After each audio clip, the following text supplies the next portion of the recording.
Bismillahirrahmanirrahim. Assalamualaikum warahmatullahi wabarakatuh. Alhamdulillahi rabbil alamin, wassalatu wassalamu ala asyrafil anbiya wal mursalin, nahmaduhu wa nasta'inuhu wa nastaghfiruh wa na'udzu billahi min shururi anfusina wa min sayyiati a'malina, may yahdihillahu fala mudilla lahu wa man yudlil fala hadiya lahu. Rabbi shrah li sadri wa yassir li amri wahlul 'uqdatam min lisani yafqahu qawli. Amma ba'd. Alhamdulillah, bersyukur kepada Allah Subhanahu wa taala kerana pada pagi ini dapat kita bersama. Insya-Allah pada pagi ini saya akan sambung perbincangan Kitabut Tauhid pada bab yang ke-22. Yang mana bab yang ke-22 ini iaitu tindakan Rasulullah sallallahu alaihi wasallam dalam melindungi tauhid dan menutup setiap jalan yang boleh membawa kepada syirik. Dia tajuk ni sebenarnya kalau kita perhati pun dia ada banyak persamaan dengan tajuk-tajuk sebelum ini. Tak apalah, cuma dia ada sudut-sudut beza dia. Ada beberapa perkara yang berbeza. Cuma sebagai anak ini sebagai pengukuhan. Jadi dalam rangka nak mentahqiqkan tauhid supaya tauhid ini sentiasa bersih daripada unsur syirik dan juga untuk menutup setiap jalan yang boleh membawa kepada syirik. Di sini Rasulullah ni dia bukan sekadar sebut secara lisan, tetapi apa tindakan yang perlu kita buat. Tindakan yang perlu kita buat. Yang mana dengan tindakan itu kira-kira akan tertutup pintu syirik itu.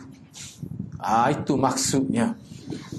Jadi telah kita bincang sebelum ini sebahagiannya. Cuma untuk maklumannya dalam bab ini penulis ini dia kemukakan 3 dalil. Tak termasuk dalil huraian tu. Huraian tu ada juga ayat Quran tu. Maksudnya kalau kita perhatikan di sini teks yang dia cuba highlight itu ada 3 dalil. 1 ayat Al-Quran dan 2 daripada hadis Nabi SAW. Okey, cuba kita tengok dalil yang pertama. Kalau kita anani muka surat 238 lah. Surah At-Taubah ayat 128 itu. Itu dalil pertama. Allah Subhanahu wa taala berfirman, "Laqad ja'akum rasulun min anfusikum azizun 'alaihi ma 'anittum harisun 'alaikum bil mu'minina raufur rahim." Boleh jumpa ni ayat 128 surah At-Taubah. Dia beza banyak juga tu muka surat tu. Apa maksudnya? Demi sesungguhnya telah datang kepada kamu seorang rasul min anfusikum, mana dari kaum, dari puak kamu sendiri, puak kamu juga. Maknanya kamu kenal dia daripada kecil lagi. Kamu tak akan tanya je siapa dia, kamu kenal. Gak bila dibaca kepada orang Arab ni, moga jadi nabi tu nabi. Tu terasa benar dah dia. Kadang-kadang nabi tu sepupu dia, anak dara dia. Baik. Apa dia sifat nabi ni? Selain daripada hak kamu sebut dia tu al-amin, dia tu bagus, hak Quran sebut. Terasa daripada puak, daripada kaum sendiri. Berat terasa olehnya penderitaan yang kamu alami. Sifat rasul ni kalau dia akan terasa susah, sedih, sakit. Bila mana kamu rasa sakit, kamu rasa sedih, kesusahan kamu tu memberi kesan pada dia. Ya, jiwa dia tu bukan jiwa orang panggil ni, kita panggil jiwa nahnuniyah, kekitaan, bukan ananiyah. Dia sangat menginginkan, harisun alaikum, dia sangat menginginkan bagimu. Inginkan apa? Keimanan dan keselamatan. Dan dia ni raufun, penyantun, rahimun, penyayang terhadap orang-orang beriman. Bahasa Arab dia tulis bil mu'minina raifun. Raufun rahimun bil mu'minin lah maksudnya. Tapi dia tukar gitu bunyi lebih licin lagi. Ni pasal Quran. Baik. Cuba tengok dalam syarah ni. Diutuskan Nabi kita Muhammad sallallahu alaihi wasallam merupakan satu kurniaan Allah Azza wa Jal yang diberikan kepada orang-orang beriman. Sebagaimana Allah berfirman dalam ayat lain, "Laqad mannallahu 'alal mu'minin idh ba'atha fihim rasulan min anfusihim Tadi min anfusikum. Ini min anfusihim. Dan demi sesungguhnya Allah telah memberikan kurniaan kepada orang-orang beriman ketika mana Allah mengutuskan seorang rasul di tengah-tengah mereka, dari kalangan mereka sendiri, dari kalangan bangsa mereka, anak beranak mereka, bercakap, bertutur dalam bahasa mereka sendiri. Sepatutnya kita rasa bertuah lah. Inilah rasul pertama bagi orang Arab. Sebelum ni Bani Israel lah ke, kita orang Melayu tak ada seorang abuk rasul. Kalau ada pun seteruk dah ni. Ada tu kena seteruk. Tapi sebelum tu tak jawab awal lagi. Tu lah kalau nak ada pun pelawak hangit tu. Tak ada nak pakar tu. Tak ada orang Melayu, kita ada rasul pun. Ulama ramah. Sepatutnya orang Arab sokong. Tapi dia tak nampak tu nikmat nubuah dibui kepada bangsa Arab tu. Bukan apa Bani Israel pula ngepek buat dia. Hak terakhir tak wui kepada kita. Padahal sebelum ni buat kita belaka dia tu. Buat tu ngepek pula. Hak ni tidak hargai. Gitulah sifat manusia. Ni ayat ni, ayatnya sepatut kamu bersyukur. Tu Allah kata perutusan Nabi dari kalangan bangsa kamu sendiri, bahasa kamu, puak kamu, anak-anak kamu. Hak tu disebut kurniaan. Tapi orang Arab Mekah tak rasa sebagai kurnia. Dia rasa sebagai bala.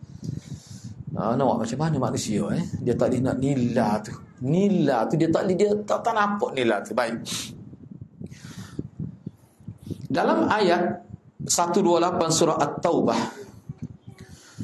Allah Azza wa Jalla menyebutkan sifat-sifat mulia yang dimiliki oleh Rasulullah sallallahu alaihi wasallam. Yang pertama, Nabi akan terasa berat, yang susah. Nabi akan rasa susah bila umat dia ditimpa susah. Sebut dalam ni maknanya sifat besar, sifat yang dominan dalam diri Nabi sallallahu alaihi wasallam. Yang kedua, Nabi ni sangat tinggi nilai hemah dia, semangat dan sangat aktif lah. Tak pernah jemu-jemu bimbing umat dia kepada kebenaran dan menyampaikan sesuatu yang bermanfaat, sama ada untuk kehidupan dunia dan masa depan dia di hari akhirat. Ada peluang sebut lalu Nabi. Sebab hadis ni, baca hadis dia akan sebut lepas ni, hadis beberapa hari Nabi nak meninggal dunia, Nabi sebut hadis selepas ni. Dalil yang kedua, ni dalil pertama. Baik. Yang ketiga, Nabi ni sangat sayang kepada umat dia, walaupun dia tak kenal kita. Kalau umat hak dia kata zaman masyarakat dia, dia tengok dua putih mata, dia kenal dia. Kita dia tak kenal. Tak ada bunyi pun Nabi mimpi tengok kita. Tak ada bunyi pun. Kita pun tak mimpi. Dah molek. Maka sifat-sifat yang dimiliki oleh Rasulullah sallallahu alaihi wasallam terhadap umat ini menjadikan beliau yang pertama memperingatkan umatnya dari syirik, yang mana hal itu merupakan dosa terbesar. Tanda bukti Nabi saya pada umat dia, sebut semua jangan buat syirik. Dan Nabi bukan sekadar kata gitu, Nabi sekat jangan melakukan sesuatu yang mana perbuatan itu zahirnya nampak tidak syirik tapi boleh membawa pada syirik. Tengok tu, kita tak kata syirik selalu, tapi hak ni lah pengalaman orang jadi syirik, ni lah anak tangga pertamanya. Nabi sebut lalu. Bila sebut tu? Dekat nak meninggal dunia. Sepatutnya kita kena faham lah tu, perkara tu berat. Sebab tu anak tulis di sini berdasar pada setengah-setengah dalam kitab lain lah. Dia kata syirik ni salah satu daripada kufur. Syirik ni ulama kita guna dalam kitab sebagai perosak masa depan kita. Kita kata boleh jadi sedekah kita korban, kita buat haji terbatal, tapi tak rosak Islam kita. Tapi kalau berlaku syirik sekali, berlaku syirik, katakanlah na'udzubillah, minta jauh sungguh-sungguh, berlaku syirik, mati selalu. Agak-agak lagu mana. Ataupun mati lepas tu dalam jangka masa yang terdekat, tak sempat bertaubat. Padahal hidup dalam agama 40 tahun dah. Hal ni tak ada kompromi. Memang dia mati kafir. Kesal dia ke dia bila mati dia kata kufur, tak ada tauhid, kekal dalam neraka. Tak ada khilaf tu, ijma'. Tak ada khilaf. Tu. Siapa dia kata orang mati kufur ada lagi boleh masuk surga sebab ada orang syafaat. Kawan tu memang orang hebat masa dunia dulu. Misalnya dia kata, anda sebut sekatilah. Misalnya, tak betul. Menyalahi nas Quran dan hadis. Tengok Abu Talib, cerita Abu Talib tu lah lagu mana. Itu jelas. Sebab tu ulama kata ini proses masa depan kita. Yang kedua, atas dasar sayang kepada umatnya, maka Nabi menjelaskan kepada umat dia sebab-sebab, jalan-jalan, lorong-lorong, perbuatan-perbuatan yang mana kesan dia akan membawa kepada syirik. Memanglah perbuatan itu tidak syirik selalu. Zahirnya nampak tidak syirik, tapi dia boleh. Sebab tu dalam istilah kitab-kitab milawan ni dia panggil juzur syirik, butir syirik. Memang tak syirik lagi, tapi butir. Dia akan mengeluarkan pokok syirik. Dia boleh pergi ke situ. Tu. Dan melarang mereka dengan keras daripada hal tersebut. Kerana apa? Kerana perkara itu, perbuatan itu, keadaan itu boleh membawa kepada syirik. Jadi berkait dengan yang kita bincang ni, dah hadis selepas ni, termasuk jalan-jalan yang boleh membawa kepada syirik. Selepas ni dia awak mari hadis lah. Hadis itu sebenarnya ada dah sebelum ni. Misalnya ta'zim pada kubur, mengagungkan kubur. Maknanya dia gini, mudah ni anda nak sebut. Anda duk fikir kan ayat lagu mana, biar kita mudah. Melanggar disiplin dalam bab ziarah kubur, tu mudah. Dalam agama kita ni supaya bila kita pergi ke kubur, dia tidak jadi bahaya, dia tidak jadi melampau, kena patuh pada disiplinnya. Disiplin dia apa dia? Hak disampaikan tidak boleh mengotorkan kubur, jaga kebersihan. Itu hak zahir-zahir, hak biasa. Hak tu tak jadi masalah. Disiplin yang paling buatnya bila pergi tu, kita kena buat dua perkara ya. Doa kebaikan dan keampunan. Tak boleh lebih pada itu. Kalau buat lebih, dia jadi bahaya. Kalau buat lebih jadi bahaya. Sama ada buah bunga ke, nak buah bunga patut biji, nak dia guna enjing, dia punya apa ni? Gak tukuk les tu. Jiu. Dia tak ada orang jiu gini. Dia beli tu dari Shopee 190 riyal. Dia pakai begitu. Jadi dia air setengah dia memang canggih lah. Makcik wahai kan. Tu. Jadi mengagungkan kubur ni, kalau kita bersikap hulu terhadap kubur, salat di kubur atau menghadap kubur dan yang semisalnya yang boleh membawa kepada jadi ibadat pada kubur tu, kita boleh ringkaskan daripada 3 poin ni, melanggar disiplin ziarah kubur tu sebenarnya. Hatu paling besar, melanggar ziarah. Sebab kalau kita tengok dalam hadis, bila pergi kubur ni, doa kebaikan dan keampunan ya. Hatu ya. Tak sebenarnya. Sebab tu kalau buat lebih jadi bahaya. Lepas ni kita akan bincang lebih detail lagi. Tapi kok mana pun dah dia senarai sini, kita kena bagi perhatian lah. Pertama sekali mengagungkan kubur. Setara mana mengagungkan kubur ni? Kita kena lihat bagaimana sahabat urus kubur Baqi'. Kubur Baqi' yang ada di Madinah, kubur Ma'la dan sebagainya. Lagu itulah zaman Nabi, lagu itulah siapa kali. Itulah orang panggil garis panduannya. Kita nak tengok. Ni kalau siapa letak bunga, siapa tak nampak tanah, tukar semua bunga, nampak layu sikit, tukar lalu. Lepas tu buat dia punya bangunan pula, teduh, bukit pas. Setengah tu ada ekor. Itu kira melampau tu. Ukuran kita lah ke mana? Bercanggah dengan amalan Nabi sendiri. Dia kena ingat gini, Nabi wafat bila? Pada tahun 23 Hijrah. Sebelum tu sahabat dia tak ada ke meninggal dunia sebelum dia? Kau sahabat Nabi meninggal selepas Nabi lah kau? Ramai mana sahabat Nabi meninggal sebelum Nabi mati, dia meninggal? Ramai sahabat anak Nabi sendiri, anak perempuan Nabi, cucu Nabi pun ada mati, anak Zainab tu. Lagu mana Nabi buat? Lagu mana Nabi buat? Tapi kalau sebut ahli sunnah, boleh mulut-mulut kita ni ahli sunnah. No. Itu masalah kita. Tapi dia sebut kita tak boleh. Bagaimana kena sebut? Patut orang ikut tak ikut tak jauh. Kita nak lepas diri kita. Kita tengok, cuba tengok lagu ni. Cuba tengok kubur Sayyidina Uthman. Hak jelas lah, hak lain tu anda tak tahu. Mungkin situ belakang sahabatnya, hak kebanyakannya. Hak jelas kubur Sayyidina Uthman. Ada juga situ kubur Aisyah. Hak jelas, hak ujung sekali. Ada masa negeri tu ada askar jaga. Sama yang sopa lain, tinggi sikit lebih bukan sejekar daripada sana. Lepas tu ada batu dua butir letak tepi gitu. Bila tu lagu tu daripada dulu sampai sekarang. Masa Nabi pun gitulah juga. Sahabat-sahabat dia meninggal sebelum lagu tu dia buat. Dia yang urus dia semaya jenazah. Dia pergi ke kubur, dia buat gitu. Maknanya hak tu hak sunnah. Jadi hak tu buat lah ni ikut siapa? Tu ikut perasaan, emosi, nenek moyang dan sebagainya. Akhir sekali tanah tu jadi milik dia. Cuba letak gali tanah orang lain situ. Jakat mula. Tak boleh apa tak tu. Jadi tanah dia lah tu. Tak betul gitu. Sebab tu kubur jadi luah. Lepas so tanah kubur. No, apa? Dah kubur baru ni tak lihat penuh lah. Orang mati tu tak benar tanah tinggal atas dia. No. Jadi kalau tidak ikut sunnah ke dia jadi pelik lah. Jadi pelik. Jadi jelas kan. Semaya ikut Nabi. Gini-gini. Tak boleh. Hukum sahal semua bergantung pada ajaran Nabi lah. Kau ni sah. Ni batal gini. Semua bergantung. Hak tu apa tak ikut. Jadi kalau ikut tu insya-Allah tak akan kena ni. Ni. Orang panggil penyebab pada syirik. Sebab kubur ni daripada dulu lagi. Zaman Bani Israel lagi. Ada dah penyakit ni.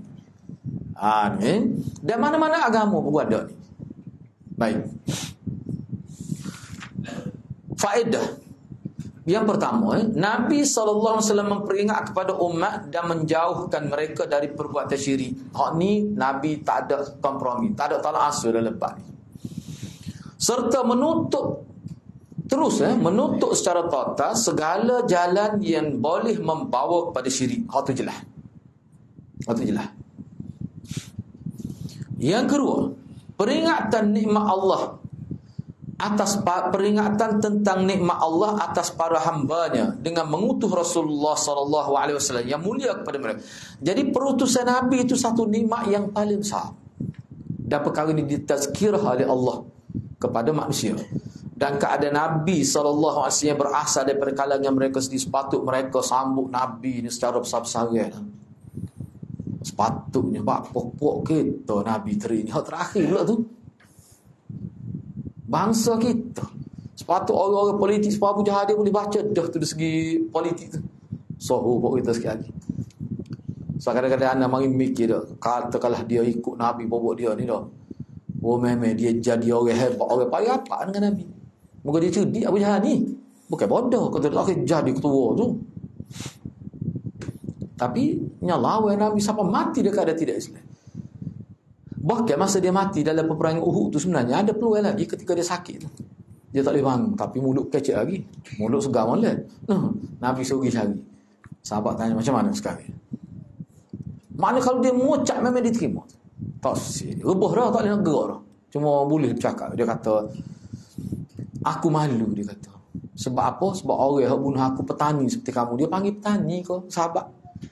Sepatutnya orang yang bunuh aku pejuang hebat sebab aku juga. Tengok dia gelar lagi nak mati tu. Dia gelar lagi. Dia gelar petani. Malu aku sebagai seorang hebat ketua tiba-tiba bunuh aku tukang kebun petani. Salah lagi tu. Maka sahabat tikai dia kena sini. Tikai tanah tembuh. Sampai ke perut. Tembuh. Kena tanah. Masuk mata dari tanah. Mati dia. Mana kalau dia mengucap tu memang Nabi terima lagi. Tapi nasib dia nak. Baik. Yang ketiga, pujian terhadap nasab Rasulullah SAW, di mana Nabi berasal dari bangsa Arab. Bukan bangsa Arab campur ya, bangsa Arab asal. Bukan campur tidak. Dari kalangan Arab yang paling mulia, yakni daripada Quraisy itu, apabila dilihat dari sisi keluarga serta nasabnya. Jadi poin 2 dan poin 3 ni sebenarnya Allah Subhanahu Wa Taala nak isyaratnya bahawa kita boleh rasa bangga tentang keluarga kita, keturunan kita. Kalau keluarga kita, keturunan kita ni orang-orang baik, kita boleh. Sekadar wa amma bi ni'mati rabbika fahadith. Boleh sekadar itu saja, bukan untuk berbangga sahu tidak. Kita boleh rasa bagi misal contohlah. Kalau seorang itu betul lah dia tu keluarga Rasulullah betul sungguh. Sebenarnya satu kebanggaan. Supaya anak bangga, anak keturunan Nabi Adam, anak bangga. Masalah orang lain ya. Ni bawa ayat ni sebenarnya no. Kita bangga tu. No. Anak seorang tu no. Tidak jadi masalah. Apa tu? Sebab itu fitrah. Tak salah pun kita rasa bangga. Kalau betul. Cumanya ulama kata kalau keturunan Rasulullah betul lah ni, dia kena mikir dalam bentuk yang lain. Apa dia? Tanggungjawab. Sebab bila kita ngaku kita keturunan Rasulullah sekarang 1400 tahun, maknanya di situ dia ada satu tanggungjawab. Dan kalau kita tak jaga tu, dia akan timbul fitnah. Itu kesal dia. Sebab tu setengah-setengah Ni dalam kitab yang dah baca, setengah-setengah tu dia tak senggaku dia keluarga Rasulullah. Dia takut terfitnah, takut tak pada. Keluarga Rasulullah lagu ni. Tak tinggal pun. No, takut orang kata gitu. Dia senyap. Ada juga gitu. Tu orang yang bagus lah. Tapi setengah-setengah tu memang dia promosi. Buka gerai. Promosi. Tengok dalam internet lah, boleh ada satu kan dia sebut dah berapa orang pada sahabat kita. Ada di Indonesia tu dia buat kajian lah. Kalau 1400 tahun sampai zaman kita ni, kalau ada misalnya contohlah, kalau keturunan zaman Nabi sampai kita ni, kalau kita kata keturunan tu generasi ke-38, contoh saja ni. Contoh ni ni tidak ada berkenaan dengan hak mati ni. Cuba fikir, maknanya satu-satu generasi dia akan mula melahirkan anak ketika umur berapa. Sebab anak tengok kalau untuk anak umur 102 tahun tu, maknanya masa dia hidup tu orang panggil dia ada anak, dia ada cucu, dia ada cicit, dia ada ciak. 5 keturunan, 5 generasi bermula dengan dia. Tu umur dia 102 tahun. Setengah-setengah orang tu ada 8. Tak tahu siapa pun 100 tahun. Sebab setengah tu misalnya contoh kalau semua kata kalau mak anak misalnya dia nikah umur 15. Maknanya dia anak, lepas tu cucu 3, ciak. Tak sepayah anak tengah segala lagi. Maknanya mungkin 2 generasi boleh jadi 7. Dia ni umur berapa ya? Maknanya kalau kita kira-kira tu tak mungkin 3 generasi ke-38 duduk sampai kita. Dia mesti sesek dengan 50, generasi ke-50. Boleh kira sendiri. Itu bahas dia panggil bincang dari sudut orang panggil nasab lah tu. Kita nak ambil kira di Indonesia sudah mula bincang kau. Jadi bila bincang gitu timbul satu keraguan yang tinggi. Ya, kau awak ni generasi yang ke-38. Cuba kira Nabi. Lepas tu tak kan 60 tahun, setiap 60 tahun baru tu biar anak. Boleh faham tak maksud tu? Boleh faham tak? Kadang-kadang setengah orang 18 ni kau 19 boleh anak tu. Kadang-kadang ni kau awal tahun, tak ada akhir tahun. Covid dia 2. Maknanya satu generasi saya kadang-kadang tu dalam tempoh 50 tahun ya, boleh 5 generasi tu. Enggak kalau 1400 tahun, cuba kira. Sebab tu dia kata yang kesesek generasi ke-50. Ni ke-38 ni maknanya sekali mana tempoh beranak tu 40 tahun lebih. Paling kurang lah kita tu. Ataupun lebih lagi. Boleh di 60 tahun baru tubik anak. Nak boleh tubik 38. Cuba kira. Jadi makna timbul beberapa kesangsian lah. Kesangsian di situ kan. Anak sebut tu bukan kata nak sangka buruk pada mana-mana tidak, tetapi bila dibincang dalam konteks ilmiah dia akan timbul persoalan. Di Indonesia sekarang ni sedang bincang kau tu. Tengok dalam internet. Anak dengar tu memang kali juga sebab dia dalam bidang dia. Dia ada istilah dalam sains tu kajian tentang populasi manusia dari sudut generasi. Daripada ni jadi berapa tahun dia ada perbincangan, ada ilmu tu waktu tu. Cuba kira. Misalnya kata pakcik lah, daripada pakcik ada berapa cucu siap kali generasi ke-4 pada dah agaknya. Nah, padahal umur berapa? Enggak setengah-setengah orang kita doang nikah umur 13 dia kata. Bak nanti kalau dia mati tu kak. Kadang-kadang anak dia tua pada dia nampak. No. Siapa orang tanya mana sulung lu? No. Wah, anak marah dah sulung anak aku ni tu dah. Anak pernah tengok. Anak pergi. Dia cucu teri, tahu cucu teri. Cucu teri tu kau siapa masuk dalam dia pun dekat kawasan Bukit Tonggek panggil. Bukit Tonggek ibu nama. Dia ada tidur gitu tak nak balik. Jumpa seorang perempuan dia nikah umur 15 tahun, anak dia hanya 13. Kecil tu kayaknya. Ya dah masuk anak memang anak kecil tak apa tu cik mak cik pun. Kita salam juga tu. Jadi yang tengok umur 15. Dia sebut dia kata anak dia nikah lah. Kau cuba bayangkan dengan dia segar dia boleh buat kerja kampung, boleh pelada lagi. Enggak orang ni dia nak boleh mati berapa generasi ni akan ada ni. Boleh jadi 8 generasi boleh jadi dia. Kalau dia umur 100 tahun enggak bagus benar tu. Cucu cicit kita tak usi nak sebut tu. Tu sorang tu. Cuba bayangkan kalau 1400 tahun. Tu. Baik. Kita pergi seterusnya. Ni bab nasab. Kok mana pun kenapa Allah sebut min anfusikum min anfusim. Sebabnya manusia ni secara fitrah dia akan berbangga kalau orang hebat tu dari puak dia. Apa kita orang Melayu kita tiba-tiba dilantik menjadi pemimpin dunia, kita akan bangga orang Melayu. Saya sekali dia kecik Melayu di pentah dunia tu, oh kita rasa itu kacau Kelantan pun, no. Lega kita rasa, no. Apa tu pengaruh keturunan tu. Ini tapi orang Arab tak berasa gitu. Puak-puak Mekah tak berasa gitu. Siapa Nabi tak pasal lagi mati, kubur duduk lain, tidak duduk Mekah. Tu ya. Yang keempat, menjelaskan kelembutan dan kasih sayang Rasulullah Muhammad sallallahu alaihi wasallam kepada orang beriman dan orang-orang kepada mukmin atau orang-orang yang beriman. Nak ayatnya Nabi ni sifat dia gitu. Jadi apa maksud nak ayat dia sebenarnya ni? Nak ayatnya bila Nabi sentuh sesuatu dalam keadaan Nabi azizun alaihi ma'anitum harisun alal mu'minin.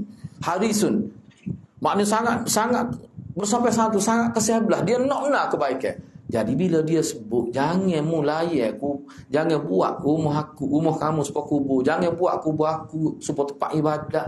Maknanya kena ambil perhatian. Sebab Nabi tak ada kepentingan peribadi. Bila dia sebut tu dia nak mai. Muka sifat dia Quran sebut dia nak kebaikan kepada orang beriman ni. Kalau mu susah dia akan terasa susah. Maknanya dia tak semna jadi syirik. Jadi bila dia sebut perkara ni, maknanya jangan dibuat. Sebab dia ni wakil Tuhan. Kalau tak percaya ke Nabi, nak percaya siapa lagi? Itu maksud dia. Baik. Kita pergi lagi. Dalam ayat tersebut terdapat dalil tentang sikap keras dan ketegasan Nabi terhadap orang-orang kafir dan munafik. Mana tu?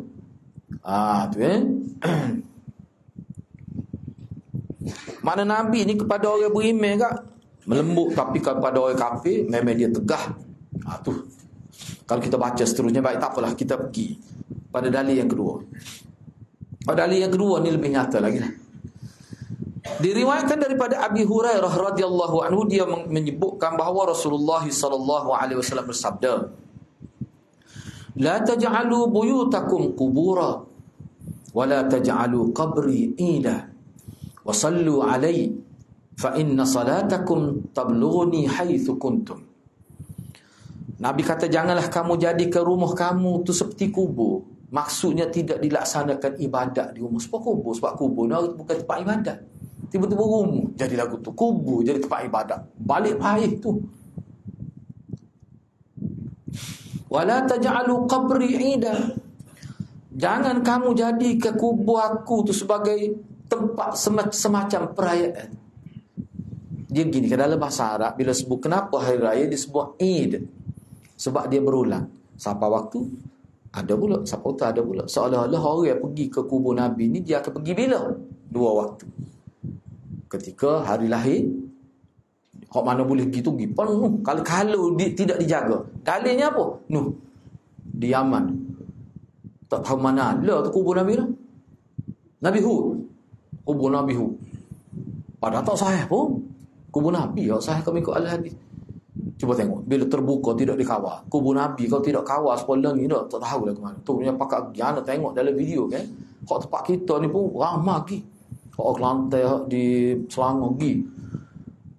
Memang kita nampak. Dia tunjuk gambar daripada atas tu dengan pakaian putih. Nampak supaya Arafah. Nampak supaya pada Arafah. Kejuan itu Allah kata, oh kita pergi siap ambil gambar selfie ke apa lagi tu. Tengok. Mana pergi semata-mata nak ziarah. Kita akan tengok selepas ni huraian hari ni. Apa yang Nabi kata jangan jadi ke kubur aku sebab mana tak perlu kamu nak hari nak ziarah kubur aku sampai jadi seolah satu upacara agama nampaknya. Tak boleh gitu. Lepas tu Nabi kata dan jangan kamu jadi ke kubur aku dan perayaan. Perayaan ni bila sampai waktu 1 Syawal mesti sambut. Jadi sekarang ini setelah berlaku kepada kubur yang dikatakan kubur wali-wali. Hari mati dia. Dia buat memang buat. Tu untuk kenali tu buat apa kali dah. Buat awak depan mana pula tu. Jadi Nabi tak segitu. Jelas ni sebut. Ya boleh. Muka surat 240. Tapi hak ni dia kitab ni dia beza muka surat ni. Hak muka surat beza tu muka surat apa? 2 ne 3. Dia 2 kalau satu bersih ana ni 240. So lagi 2 ne 3. Dia ada 2 cetakan ni. Baik. Jadi Nabi kata la taj'alu qabri ida. Id ada ayat dari segi bahasa, maknanya sesuatu yang berulang. Siapa masa berulang. Sebab tu orang tanya Dr. Yusuf Qaradawi. Orang tanya dia, sambut hari jadi ni perlu ke tidak? Maulid lah. Sambut hari jadi. Maulid anak kita, maulid kita. Apa jawab Yusuf Qaradawi? Tak perlu. Sebab itu tidak ada iktibar. Tak perlu. Sebab benda tu benda biasa. Tarikh tu akan boleh tahu. Tak agama mana orang lahir tarikh tu. Tak ada istimewa apa pun. Misalnya tarikh kita tu dah. Kita bahasa kita. Agama mana orang berkongsi tarikh tu. Lepas tu nak sambut aku dia. Apa keistimewaan? Tak ada gapo pun. Tak ada gapo pun. Kalau ada Nabi buat dah. Nabi tak buat apa tarikh raya lahir Nabi Musa ke Nabi Isa ke. Tak ada. Padahal itu sejawab tu. Tak ada buat. Padahal zaman Arab jahiliah hanya baca dalam buku. Ada dah sambut hari jadi Mekah. Ni nak sambut orang-orang soleh zaman ni. Di Mekah ada dah sambut hari jadi. Budaya Arab. Tengok dalam buku-buku ni dia panggil apa nama buku? Al-Mafsal. Sebelah jilid. Bincang tentang Arab jahiliah saja. Sebelah jilid. Kita tengok budaya bab perkahwinan, bagaimana sambut hari jadi. Ada berlaku. Ada dah. Bukan kata Nabi tak telitah, tapi tak perlu. Sambut apa dia? Yusuf kata tak perlu. Dah tahu perkara pula. Orang dia sambut. Apa faedah? Tak ada apa. Bahkan hal tu lebih kepada tasyabuh dengan orang tidak Islam. Memang mari kutu bahasanya sebab tu dia ada kek, dia ada lilin, mari kutu. Alah ni tak dia bawa pizza pula. Pizza, tasbih serupa. Itulah cara takwil nak suruh boleh. Sedangkan kita agama ni, agama Islam kena ingat tadi. Poin dia, agama Islam ni bersifat mengikut Nabi. Hak takwil ni orang panggil ikut ke? Nabi buat gini, tak takwil. Zahirnya tak serupa Nabi, tapi nak takwil biar tidak salah. Orang panggil ikut ke lagu tu? Orang tak panggil ikut lagu tu. Sebab tu hadirat, kalau kita baca Quran, salah satu punca ataupun jenayah yang besar yang disebut dalam Quran, jenayah buat Yahudi ke dia? Takwil ajaran Nabi mereka. Hak tu memang popular sungguh dalam Quran. Allah highlight ke dia punya perangai Bani Israel itu. Dia takwil. Hak ubah kitab suci itu satu hal. Dia takwil. Kalau dia tak ubah pun dia takwil. Bila takwil berlakulah penyelewengan dari sudut maksud. Tu bahaya, sangat bahaya. Baik. Kemudian mana hak tu hak tadi jangan jadikan rumah kamu sebagai kubur. Mana tu rumah kamu tu kena tempat ibadat. Biar faham molek. Rumah kamu tu tempat ibadat. Kubur bukan tempat ibadat. Jangan pula kamu duk buat dia sebagai perayaan. Enggak ada siapa ustaz tu siapa sambut hari raya tu. Bila lepas maya raya tu dak selesai baca ketubah, ajak pergi kubur secara besar-besar. Padahal itu hari tu hari raya tu pergi kubur. Lagi tak kena langsung tu. Dengan sunnah Rasulullah. Jangan tanya tak lagi ke kubur. Tak payah tanya tu kau terlanjut tanya gitu. Tak ada siapa lagi yang pergi kubur. Orang yang bincang ni maknanya kita buat ketetapan yang tidak ditetapkan oleh Rasulullah. Seolah-olah kalau buat dia akan dilihat oleh masyarakat khususnya yang jahil ni. Rupanya salah satu upacara hari raya pergi ziarah kubur. Jual kebuk kira. Tapi pakai. Ya tak gambar kanan. Anak kelih-kelih padu. 2, yang 3, wasallu alayya. Selawatlah kamu ke atasku. Lepas tu pentingnya selepas tu. Fa inna salatakum tablughuni haitsu kuntum. Ada hadrat garis haitsu kuntum garis. Situ poin paling besar. Garis haitsu kuntum. Maka sesungguhnya selawat kamu dia sampai kepada aku muduk mana pun. Hak ni kalau kita tengok dalam syarah sini dia tidak sebut dengan terang. Makna hak ni Nabi isyarat jangan duk habis pitih, jangan syaddur rihal untuk ziarah kubur dia. Tak sah. Nabi tak boleh. Maknanya kalau kamu ziarah mana-mana kubur ada kampung kamu tercapai maksud sunnah tu. Tu maksud dia. Nabi kata muduk mana mu selawat kepada aku, mu ikut sunnah aku akan sapa pahala tu. Selawatmu sapa kepada aku. Maknanya kamu akan boleh pahala. Aku janji pada kamu tu. Kamu akan boleh pahala tu. Itu maksud dia.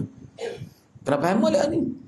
Cuba kita fikir. La taj'alu buyutakum qubura.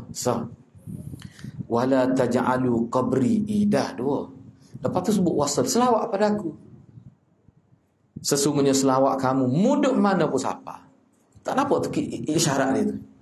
Nak ayat mu tak seduk habis piti lah mari ziarah kubur. Mu ziarah kubur mak mu kapun siapa dia hak tu dapat pahala. Semua pahala aku janji. Jadi lah ni nak pergi ziarah kubur Nabi tak boleh. Moga di kita kata dibuat bangunan dinding siapa tak boleh tengok. Dia jadi hak mana hak kira-kira hak Nabi yang dianggap kubur Nabi yang sah bagi mereka yang terbuka, situ dia pergi. Pergi ke kubur Hud, Nabi Hud. Allah hadirat tengok dalam video lah, tarik mudah tarik. Sambutan hari Hud, hari kematian penuh pergi. Ana tengok hak duduk depan sekali, kepala depan kali ana rasa ana pelah tengok. Kita kelih kok sipi pun kita kenal dia. No ayaknya wahi kita ke dia kelih dah. Oh dahsyat dia tak? Tengok. Maknanya rupa agama tu berubah. Rupa agama sudah berubah. Dalam bab ziaratul kubur. Baik. Hadis ini diriwayatkan oleh Imam Abu Daud dengan sanad hasan dan para perawinya adalah perawi yang thiqah. Baik, cuba tengok syarah. Ni dalil yang kedua dalam bab yang ke-22 ni. Sabda Nabi SAW, janganlah jadikan rumah-rumah kamu sebagai kubur. Jadi apa maksud jangan jadikan rumah-rumah kamu sebagai kubur? Para ulama telah memberikan dua penafsiran terhadap maksud kata-kata Nabi. Yang pertama sekali, jangan kuburkan jenazah, mana jangan buat rumah tu tempat tanya orang mati. Tu mudah. Misalnya kalau ayah dia mendengar tanya dalam rumah tu supaya Nabi, tanya dalam bilik Aisyah tu. Jangan buat gitu. Kalau Nabi ni dia ada berkaitan dengan agama. Takut jadi panggil saddu zara'i itu. Jangan buat gitu. Sebab tu dulu ingat dulu. Zaman Ustaz Hashim Yahya jadi menteri wilayah dulu kan. Syekh Majid Al-Baduni salah seorang ahli tarikat. Sebab keluarganya ada terlibat ngajar dia ni. Dia ni tahu perkara gaib dalam keyakinan pengikut dia. Syekh Muhammad Zain Al-Bajuni ni dia tahu perkara gaib. Mana anak-anak bui dia kecek udah prejudi pada dia tahu. Mari jadi pakambing tak di tulang belakang. Jadi jalan 4 kaki. Disebut kerana dia tu. Baik. Bila dia mati, keluarga dia, pengikut dia, anak buah dia minta supaya dia berkebun. Bukan dalam rumah dia, depan rumah tepi pokok bunga. Minta permohonan dengan mufti wilayah pada waktu itu, almarhum Ustaz Hashim Yahya. Jadi itu dalam akhbar ni, cerita ni. Saya kata tadi, kena kubur di tempat orang awam biasa. Apa tu? Ustaz Hashim Yahya dia tahu dalam penyakit dia. Dia nak ni kalau buat situ. Jadi tempat pemujaan lah. Tapi bila buat tempat terbuka ni, mujulah kubur tu kenali yang letak situ. Kalau tidak tak tahu. Kalau duduk tepi rumah dia tak tahu. Sebab ada cucu dia boleh berhubung dengan Tok Kenali. Belum? Boleh berhubung Tok Kenali. Dia nak pecah setah dia tanya Tok Kenali. Dia pergi semai sunat. Lepas tu dia sebut, dia kata, dia tanya Tok Kenali telah beri pengesahan. Boleh pecah. Kok kena pecah tu ayat mana? Anak percaya sebab kawan ini orang bagus, anak kenal dia pun ngapa Quran. Anak kenal dia kata pecah anak. Tapi dia kata dia alasan Tok Kenali restui. Dia sebut dalam bilik guru mesyuarat lama-lama. Jadi kita kena kata apa? Nak pakai Tok Kenali tak ada. Siapa setahun tu hadirat. Nak ayat ni zaman kita sudah kena penyakit tu. Mana kalau lek dia akan jakit. Penyakit ni dia jakit. Baik. Yang pertama, jangan kebumikan mayat dalam rumah besar. Itu penafsiran pertama. Maksud la taj'alu buyutakum kubura tu, itu salah satu. Yang kedua, hak ni kebanyakan ulama timur yang kedua ni. Ramai ulama kata hak ni hak lebih tepat. Yang kedua, apa dia? Janganlah mengosongkan rumah dari solat sunat. Janganlah tak semaya salat di rumah. Janganlah tak berdoa semasa duduk dalam rumah. Janganlah tak baca Quran masa duduk dalam rumah. Tu anasu untuk mudah-mudahan. Jika rumah itu kosong daripada dilaksanakan ibadat-ibadat, maka rumah itu sudah berfungsi. Maka rumah itu tidak berfungsi daripada fungsi dia asal. Tapi rumah itu sudah jadi kubur. Sebab fungsi asal rumah adalah tempat ibadat. Kubur dah. Maka sabda Rasulullah SAW ini mengandungi perintah Jadi perintah tu jangan kamu jadikan rumah-rumah sebagai kubur. Maksudnya di situ ada perintah supaya kita melaksanakan ibadat sebanyak mungkin di rumah kita. Mafhum mukhalafat. Hak Nabi tak bunyinya jangan jadi ke rumah seperti kubur. Jadi hak perintahnya ke dia? Perintahnya beribadatlah sebanyak-banyaknya di rumah. Sebab rumah tu memang tempat ibadat. Bukan kubur. Kalau kubur ni ialah memang tak ada, bukan tempat ibadat. Itu maksud dia. Dan larangan beribadat di kuburan seperti yang dilakukan oleh orang-orang musyrikin, orang-orang Nasrani dan sebahagian orang Islam yang sudah terlibat tasyabbuh dengan orang-orang musyrik. Talih. Bahaya hajarat kau ni. Baik, bagaimanalah anda tengok dulu lepas tu duk baca syarah memang jelas benar ni.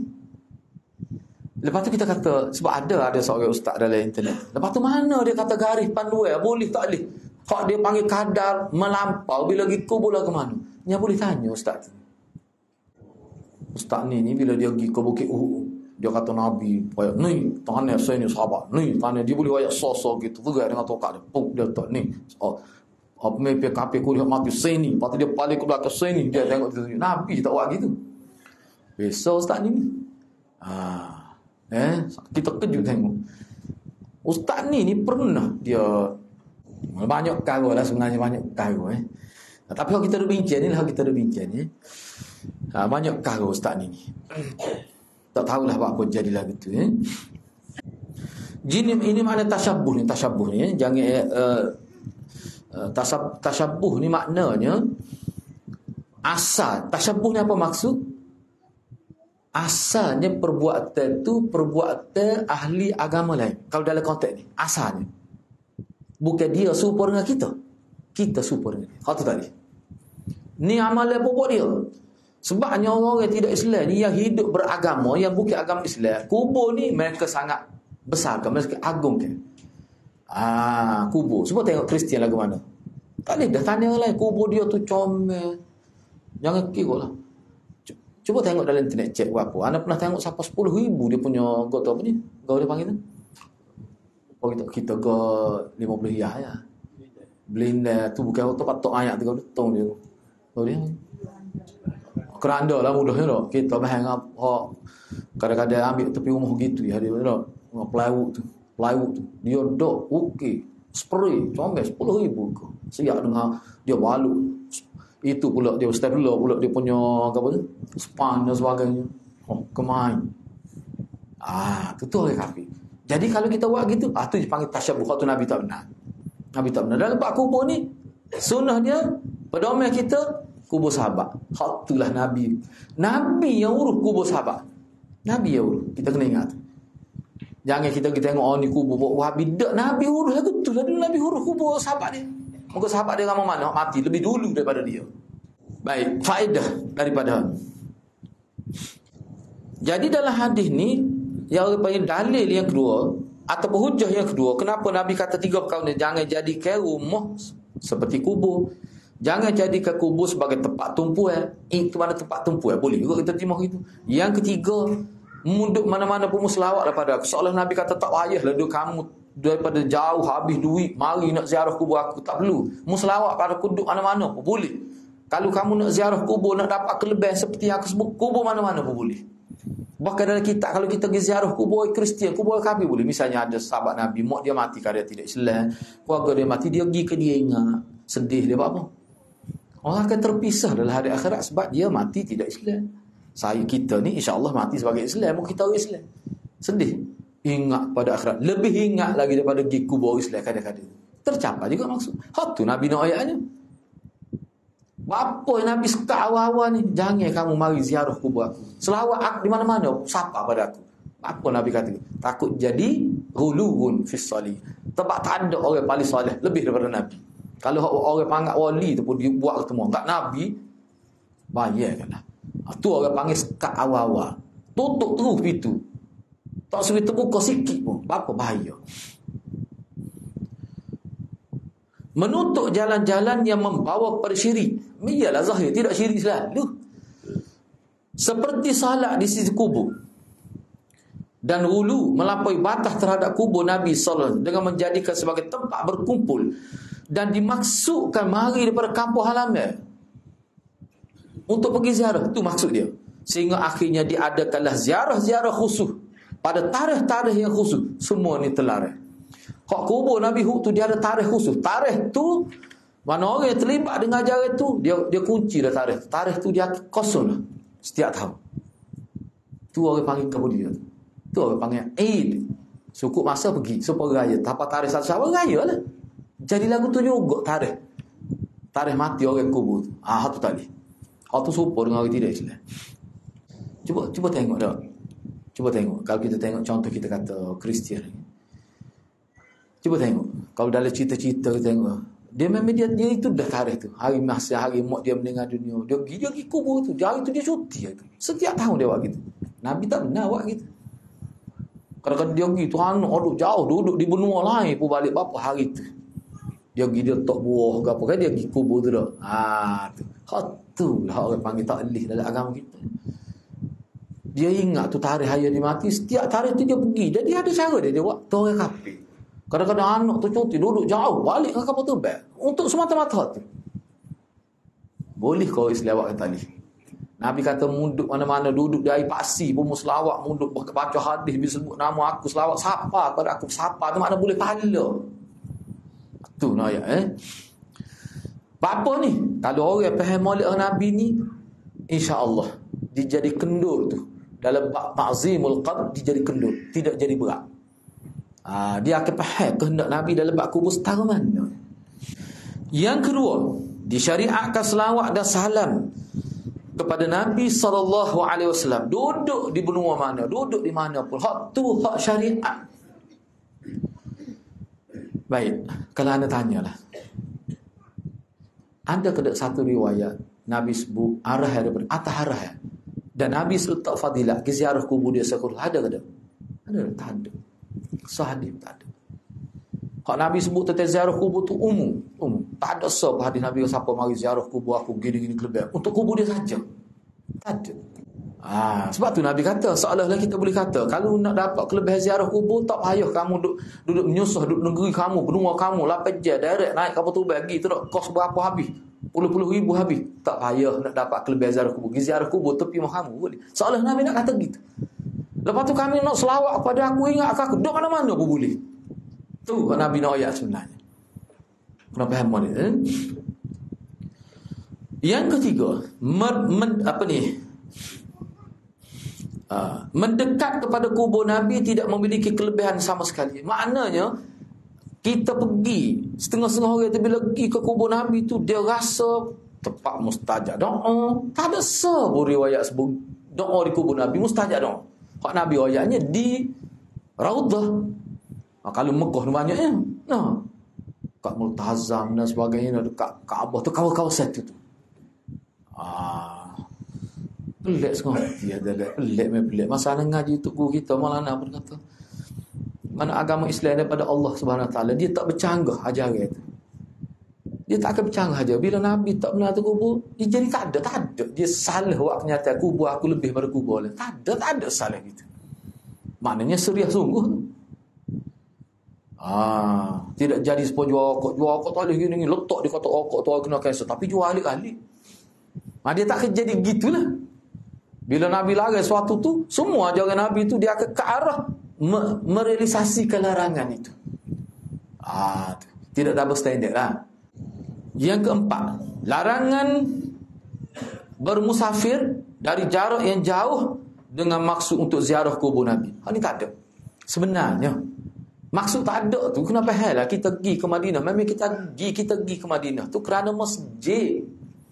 Lepas tu kalau teringat aku tu sekadar tu ya bukan kata duduk di rumah tu pergi tu pula gate kubur. Mekah tu nombor 2. Kaabah tu nombor 2. Masjid nombor 2. Kubur Nabi. Tak boleh lagu tu. Tak boleh. Dia kena fikir gini mudah ya dalam agama. Apa buat haji dengan umrah tak kait dengan Masjid Madinah? Situlah kubur Nabi. Apa? Cuba lihat. Jadi kalau kita pergi, ni orang topak. Anak tak ingat nama dia. Kalau tengok muka dia, acak hari jumpa. Dia pergi nak tahu Mekah. Dia bawa beg sandal tu ya. Dia ambil hotel, dia pakai ambil hotel nak jauh sekali. Mungkin dia tidak nak duduk pun nak cukup syarat boleh ambil visa. Duduk tempat Pok Pakistan, ada pernah pergi. Rasa pun duduk Pakistan. Pok dia saja. Tu murah pernah hotel tu. Tu standard Pakistan lah. Standard dia kata saya ni lama dah tak pergi Madinah. Muka duk pergi nak tahu pergi. Lepas tu bila dia tak pergi Madinah, dia boleh jimat sampai 35% kos. Dia tak pergi ke Madinah. Sebab dia pergi sama muda. Nak tahu. Isteri dia berapa kali dia pergi sore dia. Dia urus. Dia buat secara DIY gitu. Boleh. Dia biasa. Orang tupak kita. Lepas tu dia duduk mana? Dia duduk masjid. Dia jumpa baju nak kan. Dia pergi bawah tempat dia basah-basah. Kalau dia pakai lalu, dia tak ada siapa pergi tu masjid kering lalu. Tak bang pun sana payah bang. Tu dia nak ayatnya. Jadi maknanya, kalau kita nak buat umrah ni, tak ada kait tu dengan kubur Nabi. Tak ada kait dengan Masjid Madinah. Cuma pergi Masjid Madinah tu, Nabi kata Masjid Madinah. Masa Nabi sebut Masjid Madinah lebih 10,000 kali semaya dah. Masjid Madinah 10,000 kali semaya. Sekali semaya tu. Masa tu Nabi, kubur Nabi tak ada lagi. Sebab anda dengar seorang mutawif terkenal lah di Malaysia. Anda pernah ambil pengalaman dia. Anda pergi dalam kuliah dia di tepi pagar Masjid Madinah. Anda pergi. Masa tu kita pakai emas lah. Tak sebab kenal, pakai maki dengar. Dia sebut lagu mana? Dia kata kenapa kita disyariatkan mari ziarah Masjid Madinah sebab ada kubur Nabi. Jadi kita nak tanya untuk kamu gua ramah tu. Disyariatkan ziarah masjid kerana ada kubur Nabi. Nabi masa dia sebut tentang Madinah, dia tak mati lagi. Guana dia boleh royak gitu. Lepas tu dia sebut parut lagi, dia kata salah satu sebab Masjid Madinah jadi lebih daripada Masjid Mekah kerana Masjid Madinah ada kubur Nabi. Sebab tu Masjid Madinah lebih daripada Mekah. Kata parut mutawif ni. Tak anak tak kata gapo, cuma ada dua orang tua tu. Dia duduk kelih ke ustaz tu. Masuk dalam hotel, dia jumpa mana? Dia kata Ustaz Din, dia kata dia kenal. Ustaz Din kata, ya Allah, kau mutawif ayat. Dia kata gapo dia? Dia kata Masjid Madinah ni lebih pada Masjid Mekah. Sebab dia ada kubur Nabi. Anak kata Ustaz mana ayat? Kata Ustaz tu kenal tu. Anak pun ingat lanan dengan juga.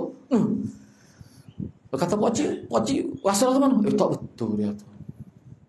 Tak betul. Sebab Nabi kata masjid apa ni Mekah ni 100,000 semaya sekali semaya tidak 100,000. Dan Masjid Madinah tak? Masjid Madinah apa? 1,000 dah. 1,000. Tak sekecil kalau kita ke tepi kau tu. Kaabah tu. Kaabah tu mana cerita Kaabah tu? Mana lebih kubur Nabi pula Kaabah tu. Berat ustaz ni. Akhir sekali anak tak ada ayat pakai dua tu hidung parut dia kata ustaz ada dengan pokok. Orang kata berat ustaz ni. Dia macam-macam dia kutuk ustaz tu. Anak ayat dia gini lagi kecek dia bicara dengan dia kata gitu tu atas perasaan dia kau dia mimpi kau dia ambil oleh kitab. Anak ajar dia lah. Tahu dia pergi kodok. Tanya dinamik mana dia boleh ayat gitu. Sebab Nabi sebut kelebihan Masjid Mekah, kelebihan Masjid Madinah, kelebihan Masjid Aqsa masa dia hidup tu. Tak ada kait dengan kubur dia. Lepas dia mati nak ayat mana kelebihan? Mungkin dia mati. Ke mana? Supaya orang kata lah.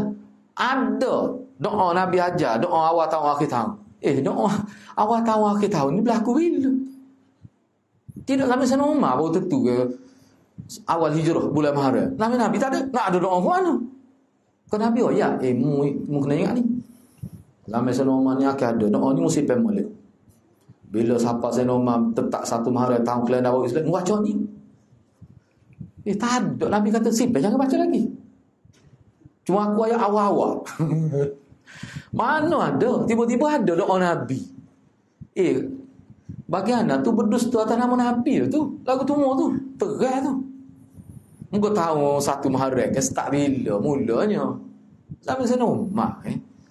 Hak tu tak payah lali. Hak tu pada dia secara dirayah.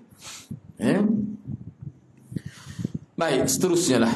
Penjagaan Nabi SAW terhadap tauhid. Jadi larangan Nabi supaya jangan jadikan kubur ni sebagai tempat ibadat. Semua ni dia menjuruh kepada nak tahqiqut tauhid. Nak supaya tauhid kita ni tidak tercemar dengan syirik. Kalau tak jaga tauhid dia boleh rosak. Supaya wuduk lah boleh rosak. Wuduk ni dia boleh rosak. Boleh batal. Tauhid pun gitu juga. Cuma batal wuduk tu wuduk saja batalnya.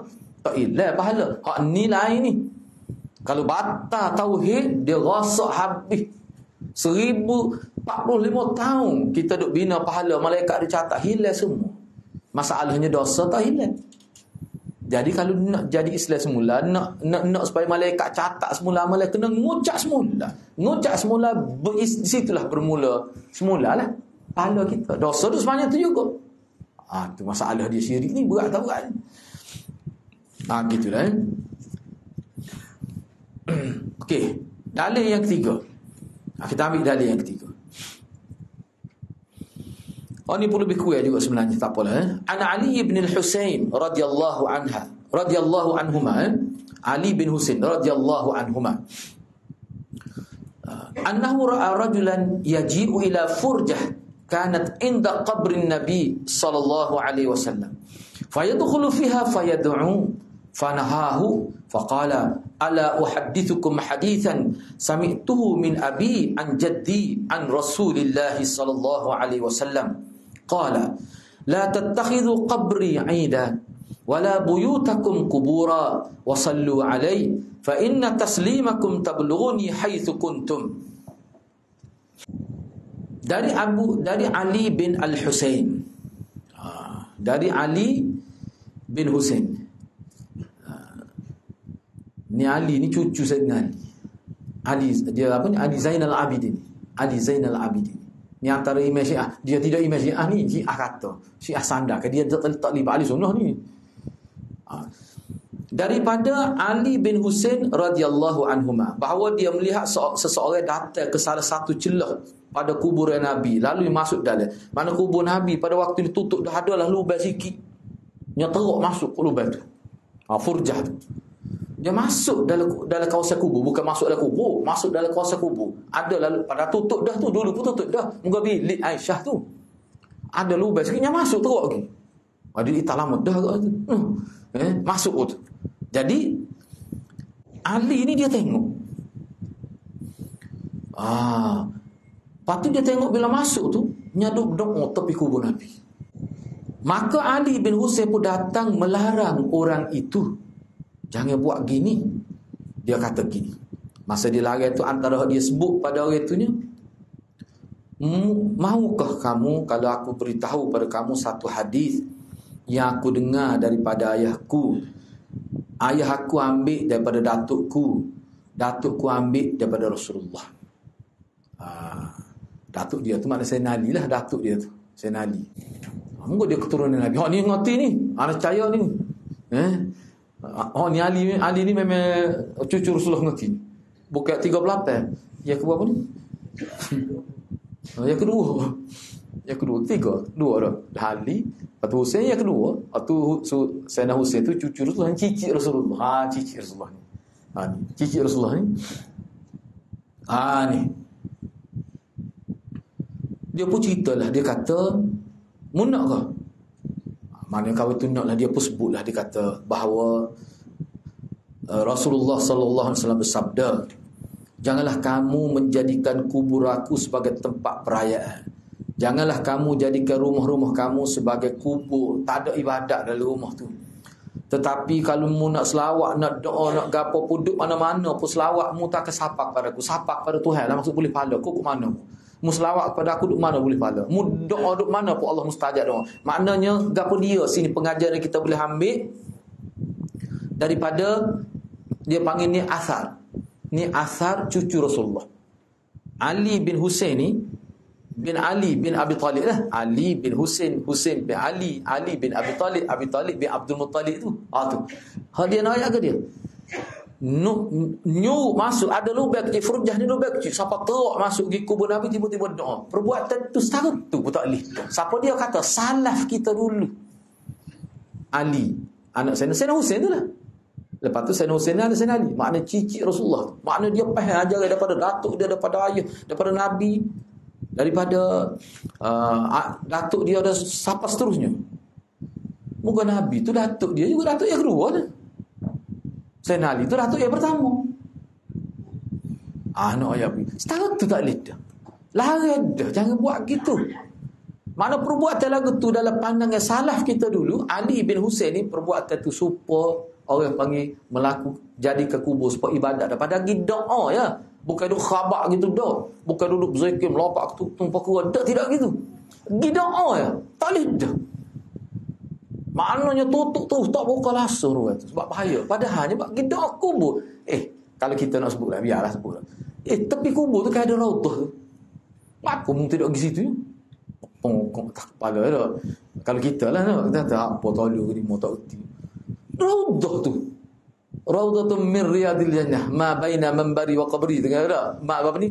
Haudi tu, haud antara kubur dekat tempat ibadat tu, tempat apa? Mihrab tu lah. Oh, panggil raudah tu lah. Ada satu lokasi raudatun min riyadil jannah. Apa situ ke kelebihan Nabi sebut? Tiba-tibanya pergi masuk ke lubang tu. No, masuk ke dok situ.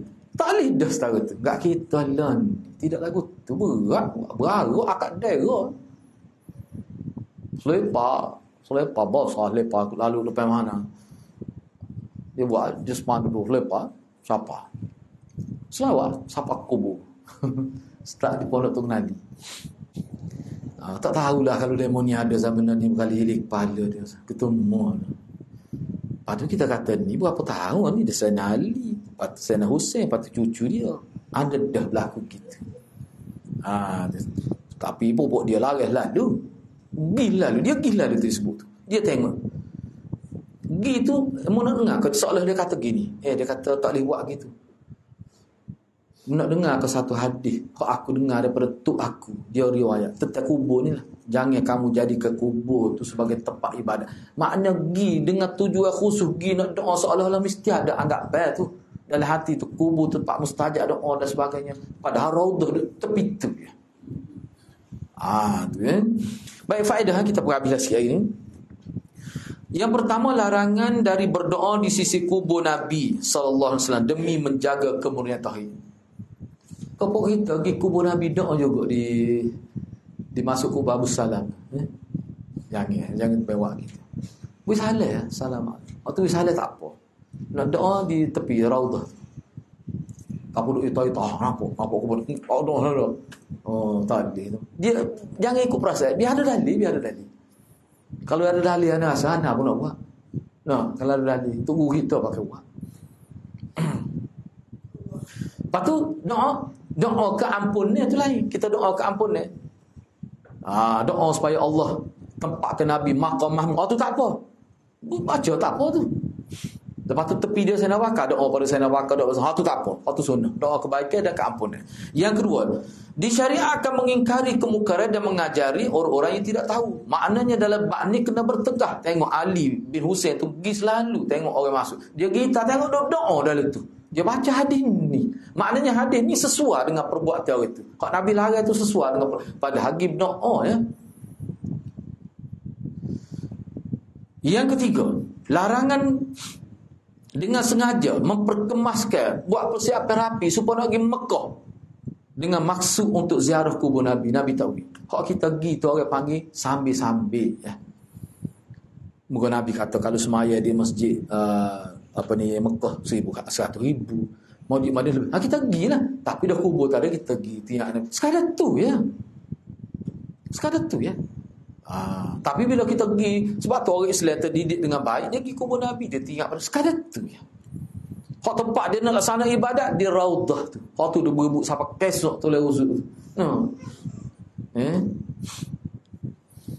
Ana ingat hari ni nak suka lagi saja nak sebut tu. Pernah sebelum dia buat kaedah, sebelum dia buat lah ni kan dia buat 3 peringkat. Lepas ni gigi boleh semua boleh mentah ya.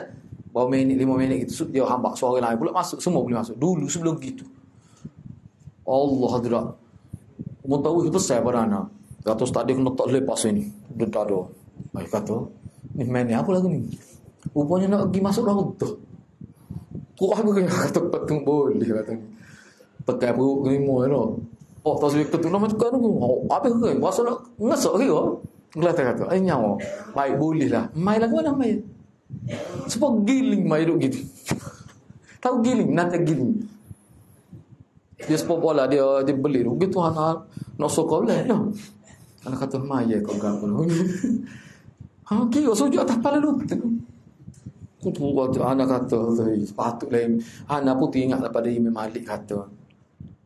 Imam Malik kata kelebihan Raudah tu sebagai motivasi untuk supaya orang duduk luar negara mari. Bukan orang duduk Madinah berebut juga dengan orang.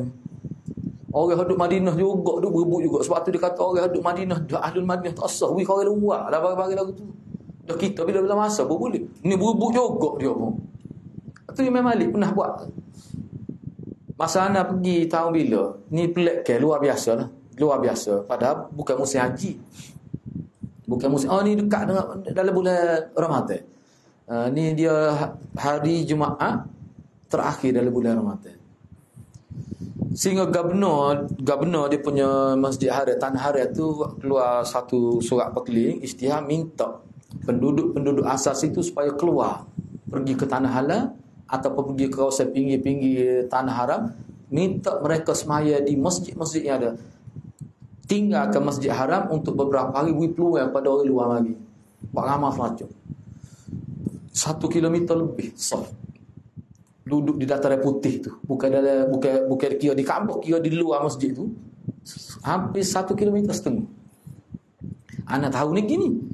Sebab antara dataran putih dengan hotel anak tu 800 meter lebih. Kita nak pergi Melayu, kita semua macam kita kena pergi awak ni. Sejam setengah. Kita tak pokok itu. Anak pokok juga tu paling belakang tu tak nampak sah belakang. Dengan tempat anak tu 800 meter. Nak ayatnya orang ramai. Di masjid. Tu di masjid. Apa tu sebab ada kelebihan. Masjid Haram, Masjid Madinah. Kubur tak ada.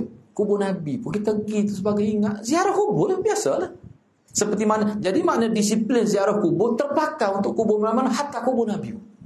Jangan kita tahu kubur Nabi ni lain sikit. Sebab dia Nabi. Tak supaya. Itu aja agak sebenar. Baik, seterusnya yang terakhir. Yang terakhir. Tujuan syar'i, yakni yang sesuai dengan syariat dari ziarah kubur Nabi SAW adalah kerana nak bui salam pada tu ya. Ya assalamualaikum ya ayuhan Nabi. Wahai Nabi. Tu boleh. Dan hal itu boleh dilakukan di mana sahaja. Kalau tidak kubur Nabi pun boleh. Ingat pada Allahumma salli ala Muhammad. Boleh. Tak ada tu Nabi sebut sana itu. Tapi dah kita pergi ziarah, pergi masjid Nabi, kelebihan masjid tu, situ kubur Nabi, kita pergi ziarah sekadar itu ya. Tak ada kelebihan khusus. Itu maksudnya. Jadi tujuan seorang Muslim bermusafir ke Madinah adalah untuk ibadat, kena tanam balik. Untuk ibadat di Masjid Nabi dan juga pergi ziarah Masjid Quba. Sebab Masjid Quba ni masjid yang keempat. Ada kelebihan. Disebut dalam hadis. Hak 3 tu Nabi sebut dalam sahadis. Dalam hadis lain Nabi ada sebut kita Quba. Jadi kalau campur jadi 4 lah. Sebab tu kita pergi ke Quba. Sebab masjid tu lebih dulu pada Masjid Madinah.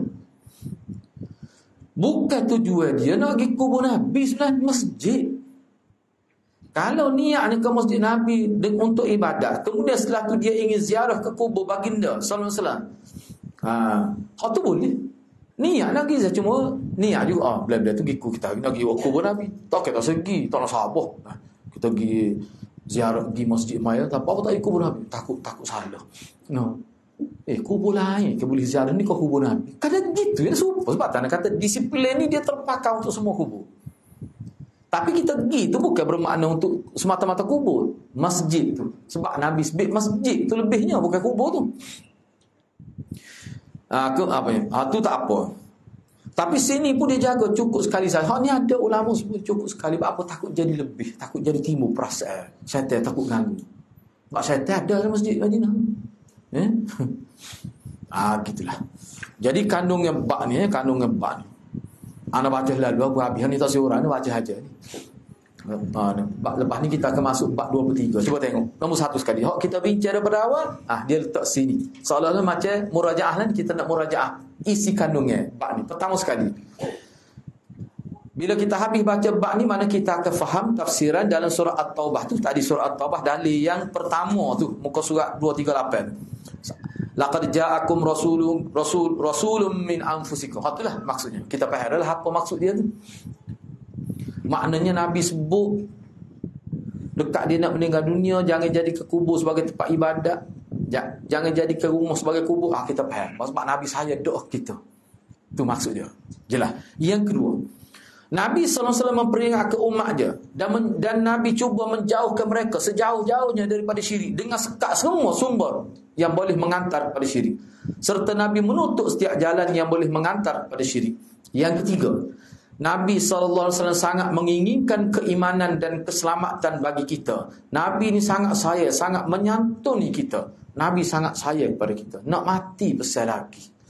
Yang ketiga, yang keempat, Rasulullah SAW melarang untuk menziarahi kubur beliau dengan cara tertentu, iaitu menjadikan seperti perayaan. Siapa waktu pergi tiap dengan tetap gitu. Nabi tak benar. Padahal berziarah ke kuburan beliau termasuk amalan yang sangat baik. Engkau kubur kan Nabi suruh. Tapi jangan lebih. Yang kelima, Rasulullah SAW melarang umatnya memperbanyak ziarah kubur sekali-sekala. Jangan pergi sama. Sebab tu kita kadang-kadang nak hari Jumaat pergi. Memarah pula. Anak pernah kena marah. Kita kulit Jumaat, dia pergi dah kubur. Masa tu kita duduk mengaji hadis dia. Kata bapa kubur dia kata, mari masjid ni. Dia tak pergi ke ziarah kubur tu. Duk. Apa boleh yang ngepek tu anak mati dah tu. Bapa pemahaman dia. Hari Jumaat ziarah kubur.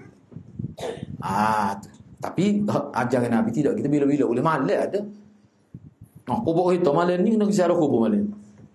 Bapa Nabi ada ziarah kubur malam. Lagi takut.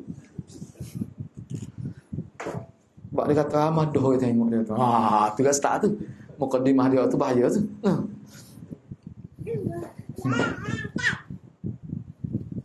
Terahlah buat sekali anda pernah buat. Jadi lagu mana? Kita tak takut. Orang mari tengok. Pelik dia ziarah kubur malam. Dia tanya mari buat apa? Mujur itu tak ada. Mari beli aiskrim tak ayak kita dah. Tapi kata ziarah kubur. Ingat kemari buat apa? Dia ingat lagi tiket nombor ekor je. Berat orang kita ni. Dia mari. Anda kata lucu. Apa tak biasa? Padahal Nabi ziarah kubur waktu malam. Tidak syarat boleh waktu malam boleh. Kalau nak kira ziarah lah. Maknanya ke dia. Ziarah kubur ni tak ada satu ketetapan dari segi waktu bila malas tak ada ikut. Tapi janganlah terlalu banyak sangat, takut timbul isu-isu lain pula di sebalik itu. Baik. Nabi SAW menganjurkan solat sunat di rumah. Apa tu? Sebab itulah fungsi rumah sebenarnya. Maknanya rumah ni kena buat depan. Rumah ni tempat ibadat. Hak itulah timbul isu dulu. Ingat almarhum Ustaz Mak Marut, panggil Mak Ustaz Mak Sirani ni, ada Kelantan terkenal nama dia tu. Dia pensyarah di Akademi Islam dulu. Anak pernah ngaji tauhid dengan dia di Surai Jalan ni wak comel tepi rumah Al-Fadil Saibul Samah Tuan Mufti kan. Tu dia panggil apa, Surai Jar dulu, ingat situ. Situ Ustaz Mak ngajarnya. Dia ngajar tauhid. Ni lah kini orang tanya patut lagu mana? Rumah tempat ibadat, rumah buat dengan loan sistem riba, kan? Boleh pahala ke Ustaz pergi semaya rumah kita ni buat dengan riba? Sistem perbankan dulu tidak Islam dulu. Lepas tu lagu mana Nabi kata rumah kamu ni tempat ibadat? Ini anda sebut jawapan dia lah. Mula-mula dia kata molek bom rumah tu, dia kata. Dia sebut kejut khabar. Yang boleh go lagu tu. Tu hak yang pertama lah dia kata. Cuma hak anak-anak ayat nombor 2. Tapi kalau nak bom tak apa, cuma kena tengok kawasan lah molek tu. Dia kata faham kot. Dia bila-bila selu pun dia ada go lagu tu. Kita pun Mujur tu kata, Ustaz kau jual apa? Tak tanya lagi tu. Hak dia nak ayatnya hak nombor 2 tu. Ke dia? Dia kata awak pergi jumpa pihak bank, dia boleh kira riba ni bukan semua. Riba ni ada sebahagian. Buat keluar duit, bui kepada orang awam ke bui kepada orang untuk buat orang panggil kemaslahatan umum. Makna kita tazkiyatul mal, kita bersih harta kita rumah tu dengan kita buat duit riba tu. Dia ada boleh tu. Kita tanya kepada dia kira lah. Ada tu calculation detail je. Dia kata gitu. Hak tu jalan benar. Sebab rumah tu riba ni bukan 100% duit tu riba. Sebahagian saja. Dia panggil Rasul Ma. Biar tinggal Rasul Ma, tinggal hak modal. Dia sebut gitu. Cuba bayar ke. Kita nak buat ibadat. Rumah hasil tu tidak bersih. Parut juga. Dia kata itulah cara dia. Mudah. Ada penyelesaian dalam agama. Baik, yang ke-8, Yang ketujuh, telah menjadi ketetapan di kalangan mana salaf kita bahawasanya menyampaikan selawat untuk Nabi ini tidak perlu pergi ke kubur Nabi. Mana-mana pun boleh. Allahumma sallam assalamualaikum ya Nabi. Kita niat pada Nabi. Boleh tu. Seteringat doa Nabi. Wahai Rasulullah, aku doa kepada engkau kebaikan. Salam sejahtera Rasulullah. Siapa? Doa tu siapa ke Nabi? Kita boleh pada. Itu maksudnya. Yang ke-8, alasannya ucapan selawat dan salam seseorang untuk Rasulullah akan sampai kepada beliau di mana pun dia berada. Kita ada selawat itulah Allahumma salli ala Muhammad wa ala ali Muhammad kama sallaita ala, kita ada selawat tu dalam semaya dan sebagainya. Sampai ke Nabi. Maka tidak perlu kita pergi ke dekat kubur Nabi, walaupun setengah orang menganggap kena buat gitulah, molek setengah orang anggap itu dalam dugaan orang. Dalam ada itu orang panggil perasaan, bukan nas. Yang terakhir, yang ke-9, Nabi kita SAW berada di alam barzakh, ditunjukkan kepada dia amal umatnya, iaitu berupa selawat dan salam untuknya. Nabi tu berada di alam barzakh. Kok kita nampak lubang kubur tu, kok tu lubang kubur, barzakh ni dia alam lain. Alam lain. Jadi maknanya sebab ada dalam hadis sebut Nabi tengok, Nabi tahu, Nabi ditunjuk pada Nabi mana umat dia ada selawat pada dia. Selawat dengan cara dia ajarlah. Mana kalau duduk selawat dengan cara dia terajar juga, tak tahulah dia rasa warna Nabi tu. Habis dulu sampai beratus-ratus ribu nak selawat. Bagaimana selawat beratus-ratus ribu? Lepas tu banyak pula selawat dia tak ajar. Yang rekod beratus-ratus pula. Lepas tu dia buat ni, dia bui fadilat sendiri. Baca selawat ni gini, boleh 100 seperti 100 ribu, 100 ribu pahala haji. Boleh, banyak semua. Parok dia beri. Jadi insya-Allah kalau kita sentiasa duduk rapat dengan Quran, rapat dengan hadis, insya-Allah Allah beri keberkatan kepada kita.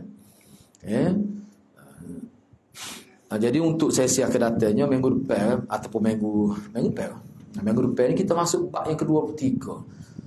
Sesungguhnya di kalangan umat Nabi ni ada sebuah berhala seperti zaman jahiliah. Ni ada hadis khusus Nabi sebut. Maknanya kesesatan berlaku pada umat Nabi, salah satu faktor kerana berjauhan dengan sunnah Nabi ni.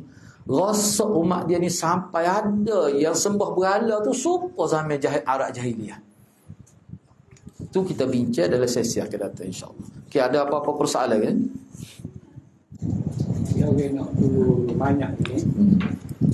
Dia rumah tak? Dia azan. Mana? Tak ada azan tu. Kalau nya bangun kau itu lagu mana? Dia tak ada anak pun pernah dengar. Anak kejut. Anak pergi ziarah sama dia meninggal kan, keluarga kita pergi. Tak ada seorang ustaz tu. Bila nak tu anak bangun nak akak. Dia kata nanti dulu dia puasa. Anak kata hazard maya ke dia masa ni waktu Tuhan. Kita pun sebuah salah. Lepas tu masalah dia tanya anak pula. Dia kata tak apalah dia hana azan. Lepas dia azan dia gitu kan. Kali tengok dah hana nampak tak senang tu. Kita klik kita sebab kita kenyuk muka kata pak kerja lagu ni. Dia bertanya dia ya tak apalah dia kata. Dia begitu dia buat. Ikut sel. Ada setengah dalam tengok dalam video tu. Dia masuk ayah dia dalam tali. Masuk dalam kubur ke dia azai ke? Ada orang kata ke dia ada lali ke dia kata ikut saya, ayah saya. Boleh main ke? Mudah lah jawapan dia. Orang gini dia ada falsafah khusus ya. Tak ada tu untuk waktu salat ya azan itu ya. Kau berkenaan dengan kalau berlaku kebakaran apa tu, tu nama kata tak sah. Okey, ada soalan lain. Assalamualaikum. Salam. Apa ni? Relax lah. Apa ni? Adakah benar ada hadis yang mengatakan Rasulullah SAW bermimpi nampak wajah Tuhan? Bagaimana tu hadis? Wallahualam, anak tu pun tak pernah dengar tu waktu tu. Mana sebab wallahualam kena tanya Maulana, anak pun tak ingat, tak pernah dengar tu waktu. Mimpi jumpa Tuhan. Sebab Imam Ahmad katanya sampai 99 kali. Tak tahu apa leka tu, bukan riwayat sahih pun. Lepas tu ada sebut 100, lepas tu mimpi pula. Nabi sekali amat 99. Bagi wallahu a'lam, setakat ana tak berani nak kata, tapi setakat yang ana tahu, setakat duk ngaji duk baca tak pernah jumpa. Kau ada jumpa berarti? Tak ada. Terus tanyalah Maulana, takut dia. Tapi kalau ada ulama kita sebut lagi tak. Bab mimpi, sebab gini dalam ada kita tu bab mimpi saja baca. Tak ada apa sebut tu. Ada kan? Bab mimpi ya. Tak tebak mana kita. Tapi kita dah baca tu tak ada usah hadis pada hak tu khusus dah bincang tentang mimpi tu.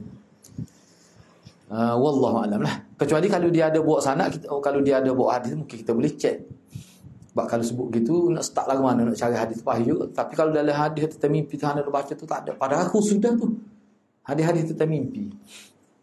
Wallahu alam, anda tak berani nak kata. Okey, ada soalan lain. Takut ada pernah dengar ke selama duk ngaji Maulana, duk ngaji Maulana ni tak? Takut ada Maulana sebut. Sebab anak ngaji Maulana juga. Dia pun tak ada sebut. Wallahu a'lam. Mudah-mudahan Allah berkati kita semua. Aku qauli hadza wa astaghfirullahal azim li wa lakum. Assalamualaikum warahmatullahi wabarakatuh.